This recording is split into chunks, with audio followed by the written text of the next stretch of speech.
আজি উচ্ছেদনত যি বৰ্বৰ গোলাগুলি কৰিলে তাক আমি মুছলিম ছাত্ৰসকলে তীব্ৰ ভাষাৰে গৰিহণা দিছোঁ। আজি পাইকানত অসম আৰক্ষীৰ দ্বাৰা যি বৰ্বৰ আক্ৰমণ হ'ল সৰ্বসাধাৰণ ৰাইজৰ ওপৰত তাক আমি গৰিহণা দিছোঁ। আমাৰ স্থিতি স্পষ্ট। মুছাই আগতে কৈ আছিলে যে প্ৰথমতে এই যিসকল মাটি উচ্ছেদিত লোকসকলক প্ৰথমতে পুনৰ সংস্থাপন দিয়ক, তাৰপিছত তেওঁলোকে উচ্ছেদ কৰে, তাত আমাৰ কোনো আপত্তি নাই। কিন্তু আজি অসম চৰকাৰৰ লগতে অসম আৰক্ষীয়ে কিন্তু আজি মাননীয় মহামান্য উচ্চতম ন্যায়ালয়ৰ যি অৰ্ডাৰ আছিলে তাক কিন্তু ভাইলেট কৰা পৰিলক্ষিত হৈছে। আজি উচ্ছেদৰ পূৰ্বে এই লোকসকলক কিন্তু পুনৰ সংস্থাপন কিয় কৰা নাই? এওঁলোক সংযুক্ত নাগৰিক নহয়, এওঁলোক প্ৰতিনিধিত্ব ভাৰতীয় নাগৰিক। এওঁলোকৰ পূৰ্বপুৰুষ 3টা পুৰুষ ইয়াতে থাকি নিজৰ জীৱন নিৰ্বাহ কৰি আছে। আজি এই মানুহখিনি প্ৰকৃততে কোন অসম চৰকাৰে কেতিয়াবা তদন্ত লৈছে নে?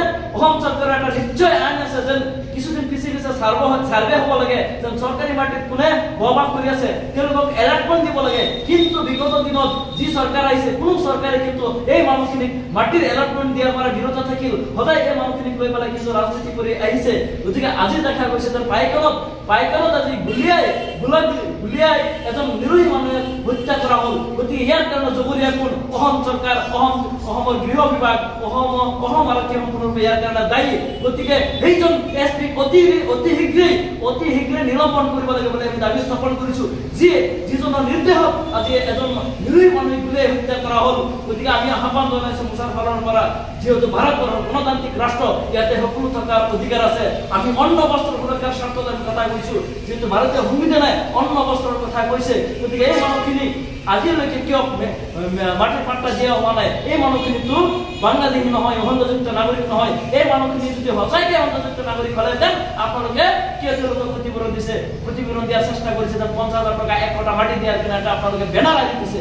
গতিকে আমি স্পষ্টভাৱে ক'ব বিচাৰিছোঁ, আপোনালোকে যি উচ্ছেদৰ নামত ৰাজনীতি কৰিব আৰম্ভ কৰিছে, একমাত্ৰ মনীয়া গোষ্ঠীক আপোনালোকে আদানী, আম্বানী, পতঞ্জলীক আপোনালোকে মাটি দিয়াৰ যি ষড়যন্ত্ৰ কৰিছে হিমন্ত বিশ্ব শৰ্মা ডাঙৰীয়াক আমি সকীয়াই দিছোঁ। প্ৰথমতে এই গৃহহীন ভূমিহীন মানুহখিনিক আপোনালোকে ভূমি পট্টা প্ৰদান কৰক, কাৰণ এই মানুহখিনি ব্ৰহ্মপুত্ৰৰ গৰাখহনীয়াৰ ফলত নিজৰ মাটি হেৰুৱাই আজি চৰকাৰী মাটিত আশ্ৰয় লৈ আছিলে।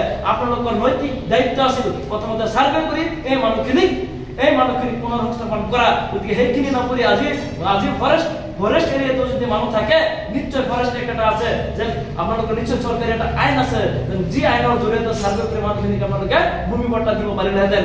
গতিকে সদায় কিন্তু একাংশ ৰাজনৈতিক নেতাসকলে মুছলমানক ভোট বেংকৰ ৰাজনীতি হিচাপে ব্যৱহাৰ কৰিছে। সেই পালি নেতাসকল আজি ক'ত? যিসকলে সদায় নিজকে সংখ্যালঘু দৰিদ্ৰী মন্ত্ৰী বুলি কৈ ঘূৰিছিলে, আজি সেই মন্ত্ৰীসকলে নিজৰ জাতিৰ সমস্যা কিয় সমাধান কৰিব পৰা নাই? গতিকে আমি মুছলমানৰ নিৰাপত্তাৰ স্বাৰ্থত পুনৰবাৰ কৈছোঁ যে নিৰাপত্তাৰ স্বাৰ্থত এই মানুহখিনিক আপোনালোকে পুনৰ সংস্থাপনৰ ব্যৱস্থা কৰক। যিকোনো খবৰৰ বাবে যোগাযোগ কৰক 7099017330 লগতে 7099017110 নম্বৰত।